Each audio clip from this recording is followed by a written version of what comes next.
Here we will see how to use location section in ASP.NET Web.config file. With location element, you can set an appropriate value for the path attribute that you can apply in configuration settings to specific folders or files.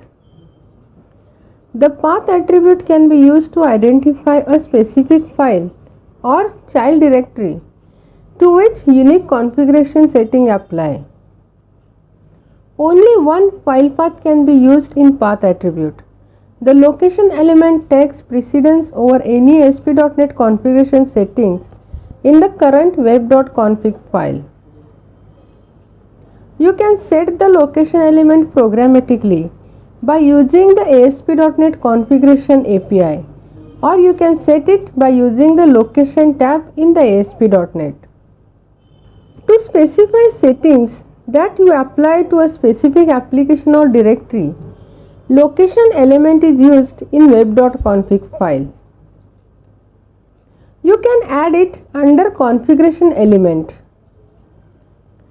The location element typically contains a system.web element and other configuration elements exactly as you use them in a web.config file.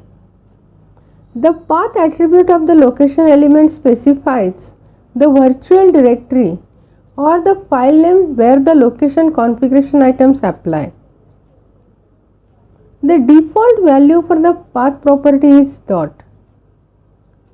Multiple location elements can exist in the same configuration file, specifying different scopes for the same configuration sections as shown.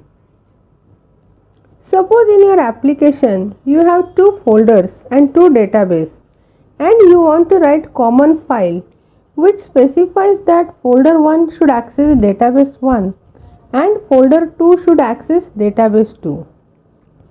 To deal with this situation, we can write separate web.config file for individual folder for setting their own folder, or you can use the location tag in the root web.config file with path attribute to make location.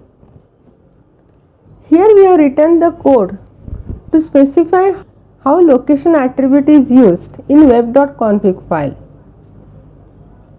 First we have set the location path equal to the folder 1, and in app setting we will set the connection to database 1, and in the same file we will set the another location with location path equal to folder 2, and under app setting we will set the connection to database 2.